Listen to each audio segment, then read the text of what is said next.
as we talk about EVs, the one thing I can absolutely say is we've got to be adaptable and understand how the market's changing. With the pace with which technology is changing, I think a 3-year-old EV will feel quite different to a brand new EV. Competition is brilliant for consumers because it will create innovation. There are not as many mechanical issues with a BEV, so in reality, people can buy plenty of these vehicles with confidence. A healthy market is really about the fact that the technology has settled down, people understand it, people accept it. It's the right answer going forward.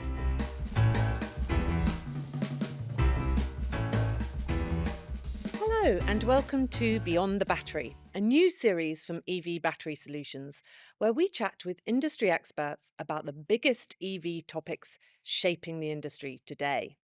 I'm your host, Erin Baker, and each episode I'll be joined by a different leader from the world of automotive and electrification. This week, I'm delighted to welcome Liam Quegan, MD of Wholesale at Cox Automotive, to talk about how the used EV market and how remarketing companies are adapting. Thanks for tuning in. Let's get into it. Hi, Liam. How you doing? I'm doing very well, Erin. Thanks for having me on this. It's great to Well, be here. thanks for coming. Let's get straight into it. Could you begin perhaps by just giving us an overview of your role and your background in the automotive industry or outside it if you came from somewhere else? Sure. So I've been in with Cox Automotive for 7 years. Before that, I was actually in banking. So Mm, predominantly financial services, retail banking. I got into automotive through retail automotive lending, but I joined Cox to run our business called Next Gear, which is effectively floor planning, we would call it, but mhm. we lend money to car dealers to help them grow their business and so on. I really got into the more hardcore side of automotive, the remarketing side that we'll talk about as we go through this.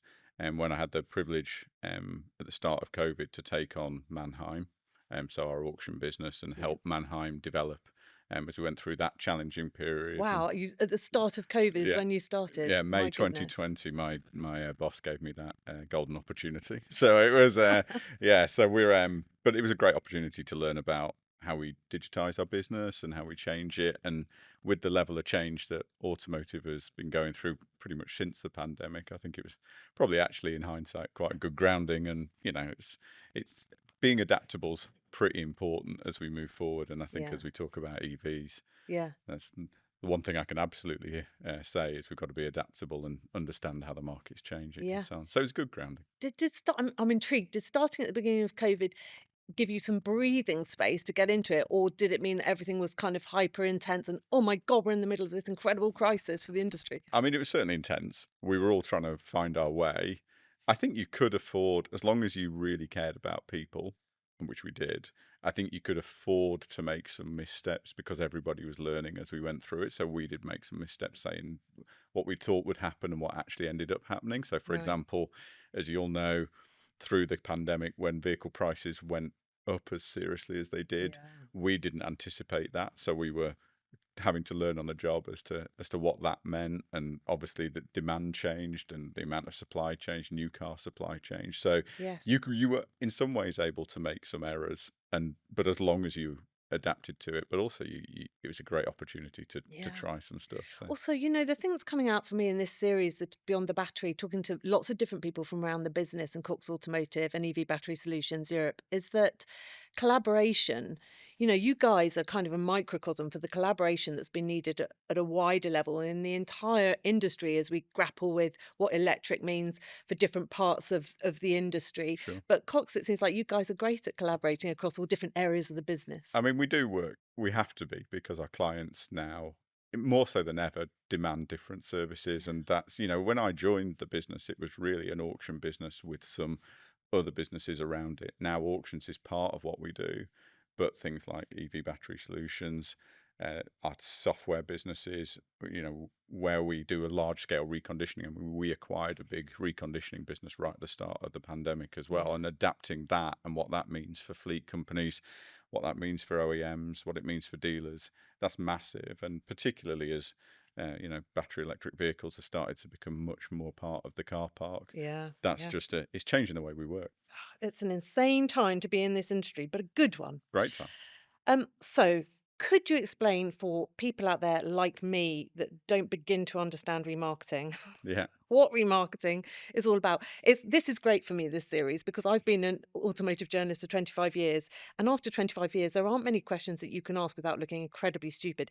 This series is giving me the opportunity to ask those questions in my professional capacity. Mm. What is remarketing, Liam? So I would have been in exactly the same place when I took on Manham. I didn't Oh, really know what good. remarketing was. So Excellent. I'm just had that privilege over the last 5 years or so to really get deep into it.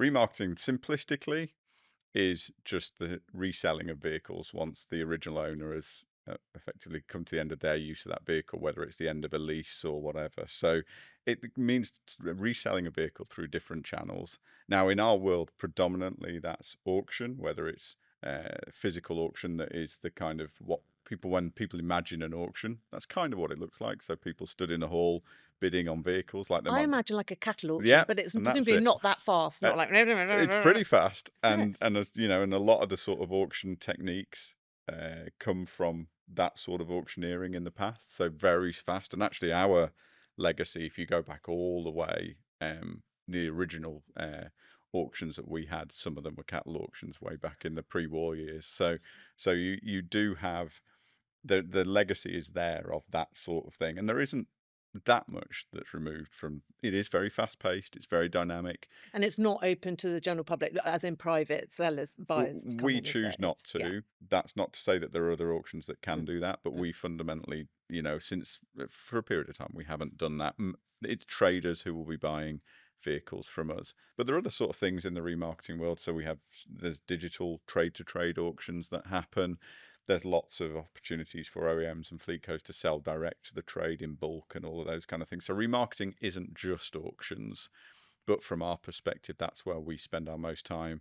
And of course, what also comes through remarketing is all of the vehicle preparation that goes with it. So remarketing also includes things like inspecting vehicles, making sure that we understand the state of those vehicles, imaging those vehicles very well so that people know what they're buying. And of course, that's become a lot more important as I was gonna say digital auctions and yes. less people coming to the auction hall. So Yeah, seeing a vehicle, you can't touch the metal from a computer screen, as yeah. we would say. So they have to rely on imagery, they have to rely on We've inspection noticed techniques. with my Auto Trader hat, and we've noticed that Auto Trader that, if there are cars for sale and the imagery isn't that great, you're just not gonna get Yeah, the views exactly. and the leads from Yeah, it. and of course with electric vehicles, as we'll talk about, no doubt in the coming questions and so on, that's the way the battery works. That's such a different. It's a new thing for many Yeah. customers and many people who would be buying these vehicles, and of course those people who will end up driving them and buying them from car dealers and so on. That battery adds a different dynamic to the traditional combustion engine that we know and love. Yeah, So doesn't it just? I yeah. mean, it's a whole new world. Um, so let's get into that a bit more. How different is remarketing an EV compared to an internal combustion engine vehicle, really? There's sort of two ways I'd answer that. The first way I'd answer it is fundamentally, it's very similar. So there will still be auctions that happen. There will still be traders who require vehicles. If it's a car, it'll still have four wheels. It'll still be used for transporting people around. So when people come to auctions, they'll still be bidding on vehicles, and they'll be trying to find the right price for those vehicles and so on. But the drivetrain and the new technology that's coming with electric vehicles, I think fundamentally changes the way that people remarket. If you think Mm. about certain, I won't use any sort of brand names, but like there are certain vehicles out there that are very popular where they come in a very small number of colors. They don't have the difference in terms of spec that, say, a BMW 320 can come in a variety of different specs and a variety of different guises. Actually, most electric vehicles are fairly limited in the variation. So what we're beginning to see from an auction concept is as we move forward, we'll find that there's a little bit less variation between the Mm, vehicles, mm, and that creates challenges for remarketers and for the people that we are working for to effectively put these vehicles to the market. There's a lot of so something like a Tesla, there's a mm. lot of Tesla Model 3s out there. They fundamentally look broadly the same. The difference really is mileage and the state of the battery and so on, and how that's been looked after.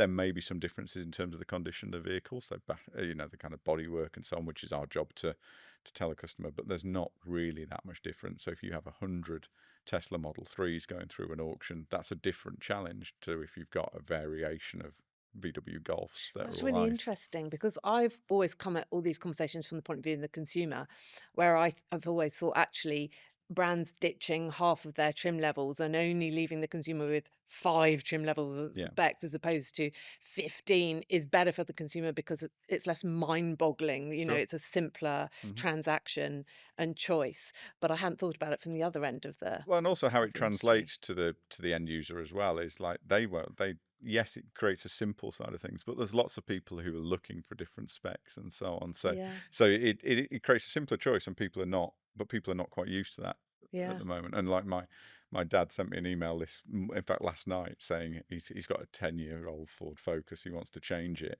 and I'm starting to think, how do I talk to you about this sort of what you're going to get if you buy an electric vehicle when you've yeah. been so used to driving these vehicles that you know it's a very simple vehicle what he drives right now, and these are more complex as well. So I think that's one thing. I think the other thing that I believe that's interesting in the for EVs versus ICE vehicles is I do I have a concern, or a question at least, that 3-year-old tech in an electric vehicle feels older comparatively than, say, a 3-year-old ICE vehicle. They may not.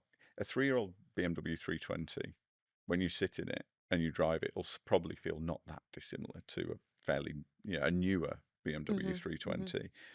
But with the pace with which technology is changing, hmm I think a 3-year-old EV will feel quite different to a brand new Yeah, the EV. software ages pretty quickly. Software ages, so all the smartification of how the software works, range, Yeah. driver tools and so on. There's going to be what's clear is these EVs are accelerating, and competition is brilliant for consumers hmm because it will create innovation and so on. But it does mean that vehicles that are you might not consider particularly old Mm. might feel radically different from It's those coming to also, the market now. I can add to that from a journalist point of view because, we review a car and we're used to reviewing a car when it comes to market, giving it a star rating and so on. And that's going to last for Sure. the life, well, for 3 years until there's a facelift for that car.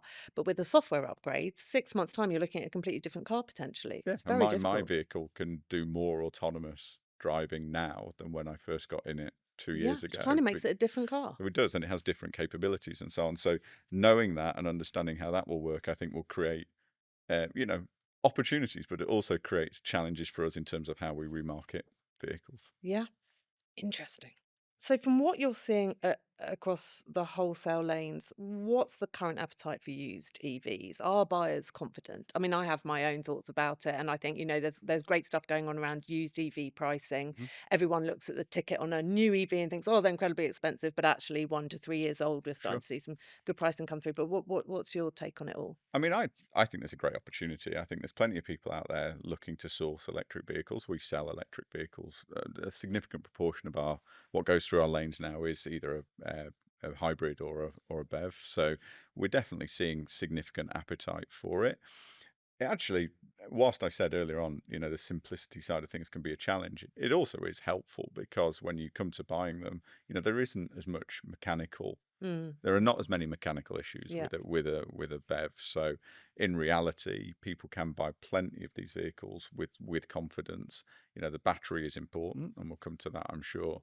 But fundamentally, as long as the bodywork is okay, um, most people can be fairly confident with what they're buying. So actually, we've seen really good appetites Mm, through our lanes, and we've looked at whether or not we should change to do sales that are just electric vehicles. We're considering those kind of things, but actually the appetite, I feel the appetite is pretty strong, and actually the prices that people are able to these vehicles now, used electric vehicle, people can get into, and it's quite a good opportunity for folks now yeah. on the end users or end customers Yeah. to actually get into a BEV at a reasonably good price. So I think there's good appetite. We see stuff move pretty quickly, but there will be more and more of these hitting our lanes. And, when it's 20%, as it is now, if that becomes 60, 70, 80%, I don't know how we're going to have to adapt yet, but we will have to and think carefully about what that means for the way we present these vehicles. Yeah, well, I mean, if we stick to the government ZEV mandates, then we can see the trajectory we're meant to be on Absolutely. between now and 2030, can't we? Exactly. Quite how we're going to hit it is probably the topic of Yeah. another Yeah. episode. Yeah. But there we go. Yeah. Residual values. Sure. A very hot topic across the board.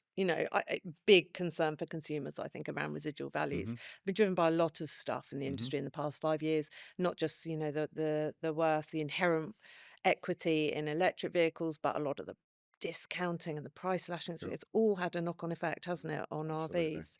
Um, what, in your view, is driving the volatility, and how should the industry respond? I mean, I think this is one area where, because the technology is still relatively new, this is um, it's been hard for us to completely conceptualize what's going on. So it's Yeah. a difficult one to answer. What I think from our perspective is, so new EVs were expensive. Now we're starting obviously to see those prices start to reduce Mm, and so on, which I mm, think is ultimately a good thing because it starts to normalize. I think the last 3 years are probably going to be very different from the next 3 years yeah. so I think we have to be careful about having too much kind of recency bias of what we've seen in the very recent sort of 4 quarters or so. So we saw some really big residual impacts at the end of last year. Hmm. Um, I think that would have been very difficult for some of our customers, and I have no doubt that they are still feeling the effects of that. Do you think those big residual impacts that we saw at the end of last year, was that driven predominantly by the huge discounting that we saw? I think the fact that you saw things that you wouldn't ordinarily see with the legacy or Yeah, legacy yeah. OEMs and so on, where I you mean, know we're looking at 12%, weren't we? exactly, and and quite radical changes, almost unexpected changes to, for Yeah, example, the Tesla pricing yeah. strategy and so on, that meant that struggling to keep up with that created quite a lot of uncertainty in the market. And residuals hate uncertainty because Mhm. that's when they drop. So I think fundamentally we're entering a new market in terms of how the newer operators play as well. So that created challenge for the whole EV market. So but I think that's a good thing ultimately because I think it shakes up the way that the market needs to think about these kind of things. From my perspective, I think there will be more stability going forward than there is when you look backwards. I, I hope so. yeah. Because I think because the new prices are more realistic in lots of Right. places, and I think that And do you mean by that, do you mean the new prices being more realistic from the legacy OEMs, from the new entrants? there's just more There's choice. There's more right. choice. Consumers can get hold of new vehicles at a cheaper rate, and I think that helps. But I do think that we are going to still have to be quite dynamic in the way we think about pricing. And from my perspective, as a sort of somebody who manages an auction business, Mm. how we equip those who are setting reserves and so on to think about what's Mm. happening in the market. It's not just a macro. I can say it'll settle down over 3 years, but I've got people selling electric vehicles today who want to understand what they need to be doing on the margins, and we've got to equip them with as much information as possible. And some of that's quite hard to tell because it's still a relatively small proportion of what we sell. The other thing that we've found, and I'm sure has come across in lots of research, is it changes at a very quite detailed level. So individual models can have quite material residual impacts, whereas the average might be okay, but certain models are much more volatile, and that's a challenge. So kind of for somebody who might have a lot of exposure to a particular brand or a particular model that is experiencing volatility, we didn't see as much of that really when you looked at traditional ICE No. vehicles. It was just certain specific vehicles can swing quite radically. Mm. We haven't really seen that before, so you've got to be careful about where your exposure lies as well. So if you're exposed to vehicles that are more likely to be volatile, I'm sure that can be really challenging for, say, fleet managers and so on. Do you find yourself also kind of pinned to the news on a daily basis? Because, I don't remember a time when the industry and pricing and RVs was also so radically volatile according to Trump or Keir Yeah. Starmer or any other politician out there or any other country issuing some sort of ruling on tariffs, on pricing. Suddenly we're rowing back from sustainability initiatives. We're changing Mm. this, we're doing this on a kind of socioeconomic level.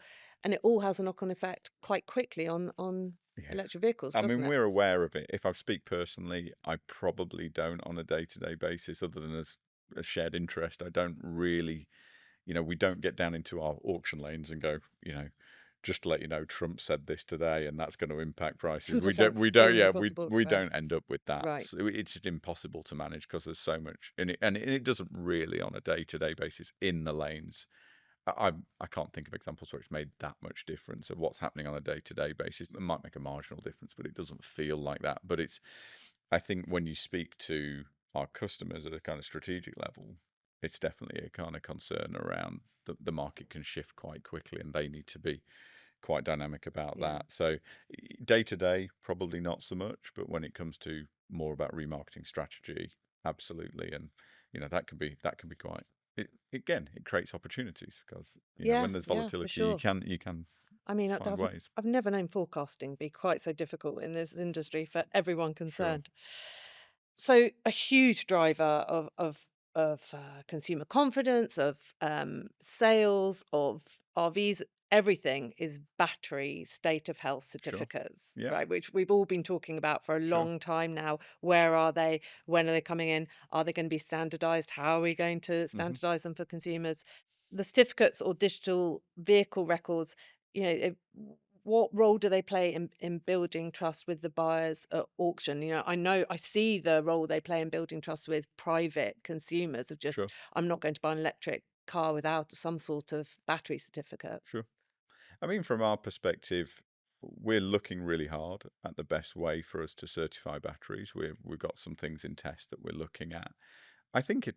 I think of it almost the same way as I think of imagery or mechanical inspections that we would do on ICE vehicles. They are really important for trust, but also they're so we need to solve that. We need to make sure that we can give a reasonable view of the state of a battery Mm. for any given vehicle, but it's just one part of the overall trust game that we have to deliver on. So we have to be able to provide that information. We have to be able to provide good imagery. We have to be able to provide good mechanical views of vehicles. I think over time this will become fairly commoditized. So my expectation is that the OEMs, to an extent, will have to provide Mm. better information than they currently do. I also think that the tools that are out there there's quite a few players in this market now, and I think ultimately that will become quite commoditized as well. So we're seeing stuff now where you can plug it into the ports quite easily and get information off it. The lion's share, and I mean the vast, vast, vast majority of batteries are actually fine. Mm. So again, it's a personal opinion rather than one that's empirical, but my personal view is that it will be a very small number where you actually see an issue, and those will be dealt with appropriately by the manufacturer or whatever. It will be the vast majority are not. We're not seeing steep drop-offs in terms of battery capability. So I'm No, actually, no. on a personal level, I'm probably less worried about that there's a sort of minefield or a kind of it's out there in some way to trap the purchaser. I think the vast, vast, vast majority of electric vehicles will have perfectly reasonable batteries, Yeah. and actually it may end up being a sort of damn squib really, but we'll Yes. see. It's also, isn't it? I keep trying to say to consumers, consumers keep saying to me, "Oh, I'm not going to buy an electric vehicle unless I know that battery is going to be Yeah, absolutely fine for 10 years." So, yeah, but you don't say that when you buy a petrol or diesel car. You don't say, no, "I'm not buying that car unless the engine comes with a 10-year total warranty and it's going to be fine." and I You, think that's the point. But I think that then talks to the much broader issue, which I'm not, thankfully, that challenged with, which is how do you get across to the end user, the yeah, yeah, me on buying a car in a dealership, yeah, that I should buy an electric vehicle. Now I do drive an electric vehicle, but I'm in the industry. I mean, I understand it, and and also it's a fleet car, so it's much more beneficial for me to do so financially. yeah, When it comes to the example of my dad, I can talk to him about it, but how does a dealer get across to them? How do they build the trust? That's a challenge for the industry yeah. that, as I say, thankfully I don't, it's not my core role to answer, but I think It's will kind of be, mine yeah, indeed, and plenty of others. And I think that will be a crux issue as we move forward is how do you for make sure the sure. transition to end usership Yeah, is more strident than it is right now. yeah. So, if we fast forward a few years, what does a healthy, mature, used EV market look like, and what's Cox helping doing to help us get there? I think a healthy market is really about the fact that the technology has settled down, people understand it, people accept it, and back to the point we were just talking about, the end user is much more likely to take on a BEV than a certain proportion of people are not at this point in time. So it will be a much greater level of acceptance that this is the way forward. I think it's better for the planet. I think ultimately it's the right answer going forward. So I'm very optimistic about the fact that this is really a transitional period, and sooner rather than later, this will become much more mainstream and so on. So I think I certainly think it's the way forward, and I certainly think that we will see the market settle down over the next decade or so. From our perspective, what we need to do is we need to bring the right tools that build trust, allow people to understand what they're buying, really adapt to the point that BEVs are different. They are a radically different vehicle to an ICE vehicle. They're actually in a lot of ways much simpler, but the core things like battery health, like the tech, we need to understand that really, really carefully, and we need to make sure that our customers are equipped to know what they're buying, trust it, and therefore when it comes to the end user, they're also using something that can be trusted. So I'm actually really excited about the transition. I think it creates massive opportunity for businesses like ours who are connected to lots of different customers, lots of different technology possibilities, lots of different innovation. Like, we should look forward to this as something that will make our planet better and also make our consumers' lives better, I think. Thanks, Liam. That was a nice optimistic note to finish on. I Yeah. like it. Thank you Thank you. very much for joining us today. Cheers. And thank you very much for watching. Please remember to like and share this episode and follow EV Battery Solutions Europe on LinkedIn and YouTube to keep up to date with the rest of the series.